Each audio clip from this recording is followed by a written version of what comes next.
안녕하세요, 여러분. 다음 응급 처지에 대한 설명으로 만든 것은 무엇입니까? 딱ខាងក្រោមអ្វីដែលត្រឹមត្រូវដូចនឹងការបញ្យល់អំពីការសង្គ្រោះបឋម Bahag Phumi Nune Thuro Kaltenen Moncho Kekitan Mure Nune Si In Hu Ui Saeke Poyoya Hamnida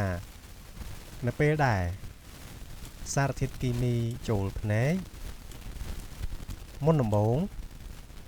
យើងត្រូវលាងភ្នែករបស់យើងហ្នឹងឬក៏សម្អាតភ្នែករបស់យើងហ្នឹងដោយទឹកស្អាតបន្ទាប់មកយើងត្រូវតែឲ្យគ្រូពេទ្យពិនិត្យណាភយឲ្យមើលណាឲ្យមើលតែយើងនិយាយមកគ្រូពេទ្យគឺឲ្យគ្រូពេទ្យពិនិត្យនោះនៅមិនជីមៀនចឹងសាងីថណាប៉ាជីលស៊ូអ៊ីតស៊ឺនីជួយហើយយ៉យ៉ាហាំនីដាប្រសិនបើយើងញីភ្នែកអាការៈកាន់តែអាក្រក់ហេតុដូច្នេះហើយ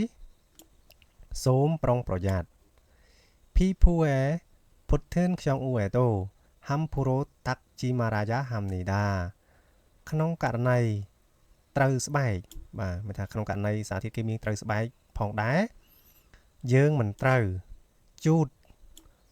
តាមចិត្តរបស់យើងបានទេហាំភូរ៉ូណាបាទហាំភូរ៉ូតាមចិត្តបាទអញ្ចឹងយើងមិនអាចជូតវាតាមចិត្តរបស់យើងបានទេអញ្ចឹងយើងចម្លើយលេខ1 11 ភីភូអេយ៉ាកើផារិនដាបាទយើងត្រូវលាបថ្នាំឬក៏យើងលាបថ្នាំនៅលើស្បែក2 ស៊ូកូណូរ៉ូតាក់និនដាបាទយើងជូតដោយកន្សែង3 ស៊ុនណូរ៉ូនូនឺភីភីនដាបាទភីភីនដា